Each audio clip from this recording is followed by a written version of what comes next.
ఇక్కడ భారతీయ జనతా పార్టీకి సంబంధించి ఒక స్టూజ్లాగా ఒక తొత్తులాగా మారింది అంటే వాళ్ళకి అప్పచెప్పిందంటే ఎక్కడ ఏ దేంట్లోనో చెప్పాలిగా. ఇక్కడున్న పథకాలు బీజేపీవే, ఇక్కడున్న ఆలోచన వీటికి అమలు జరుగుతున్న బీజేపీవే. బీజేపీని ఏ రకంగా ఇదిగో ఈ స్పెసిఫిక్ దీంట్లో వాళ్లకు ఇదే అయిపోయారు. స్టీల్ ప్లాంట్కు సంబంధించినంత వరకు అది సెంట్రల్ గవర్నమెంట్కు సంబంధించింది. We can suggest, we can try to impress upon it, convince చేయడానికి చేయొచ్చు. అది ముందు నుంచి ప్రయత్నం జరుగుతుంది. ఫస్టే రాశాము. జగన్మోహన్ రెడ్డి గారు అందరికంటే ముందు రియాక్ట్ అయ్యి అక్కడికి డెడికేటెడ్ ఓవర్ సప్లైస్ ఇవ్వడము,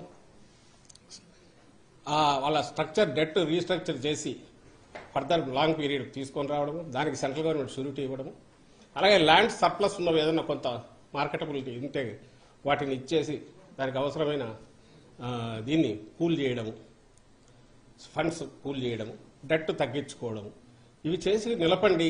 ఎందుకంటే ఇది ఎమోషనల్ సంబంధించింది, సెంటిమెంట్కి సంబంధించింది. దిస్ ఈజ్ నాట్ సంథింగ్ ఏదో జస్ట్ బిజినెస్ వెంచర్ కాదు అని రాశారు. తర్వాత కలిసినప్పుడు చెప్తున్నారు, ఎప్పటికప్పుడు జరుగుతోంది. ఇంతకు మించి వేరే రకమైన పోరాటం ఎవరైనా చేయగలరా?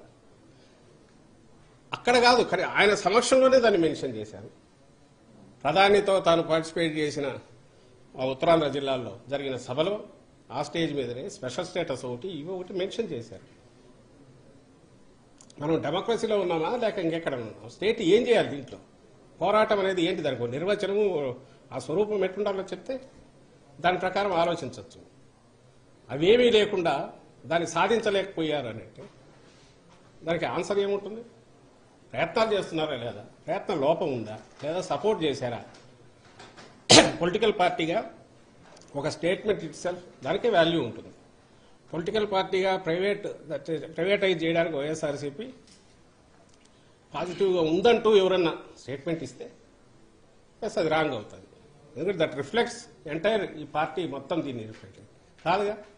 వద్దని చెప్తున్నాము, దానికి ఏ రకంగా దాన్ని అవాయిడ్ చేయొచ్చో కూడా అడ్వైజులు ఇచ్చాము, ఇంప్రెస్ చేయడానికి ట్రై చేస్తున్నాం. అలాగే నిన్ననో ఎప్పుడో చూశాడు గంగవరం పోర్టుకు సంబంధించి.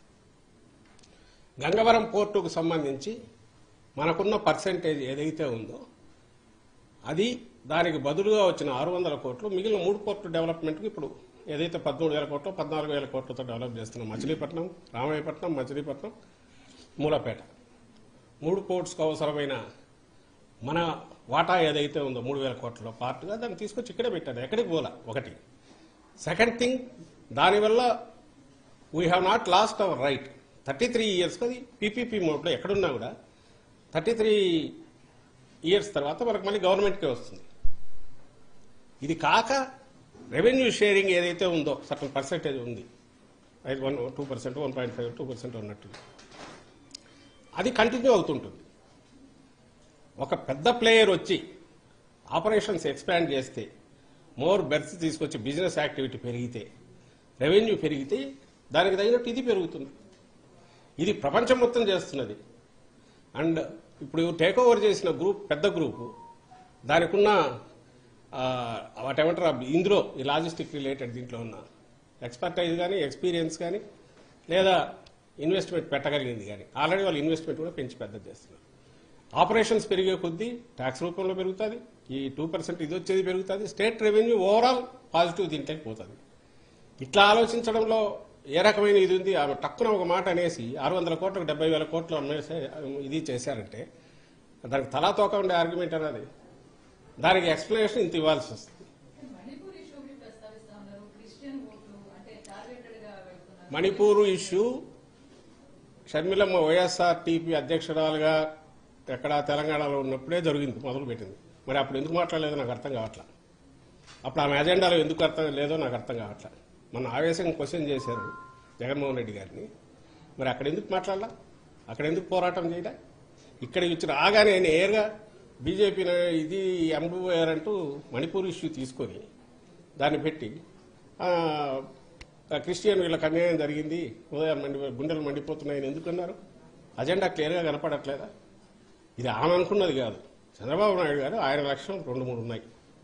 యాంటీ ఇన్కంబెన్సీ ఓటు ఏదైనా ఉంటే మొత్తం గొంపగుత్తుగా ఆయనకు రావాలి. అలాగే వైఎస్ఆర్సీపీకి క్లోజ్ టు ఇట్స్ హార్ట్ ఉన్న మైనారిటీస్ కానీ, క్రిస్టియన్ మైనారిటీస్ కానీ, ఎస్సీలు కానీ ఎక్కడైనా వీలైతే ముస్లిం మైనారిటీలు, క్రిస్టియన్ మైనారిటీ, ఎస్సీలకు కానీ డెంట్ ఏమైనా పడేటట్టు దాన్ని చూడాలి. ఆ పర్పస్ కోసం ఆమెను తీసుకొచ్చారు. అందుకే ఆమెతో అవే మాటలు మాట్లాడిస్తున్నారు, అవే పలుకులు ఆమె రిపీట్ చేస్తున్నారు. అంతకు మించి మళ్ళీ ఆయనకు కొంచెం ఎక్కువైనా ఇష్టం లేదు. ఎందుకంటే యాంటీ ఇన్కంబెన్సీ కొంచెం వాళ్ళు తీసుకోకపోతే అది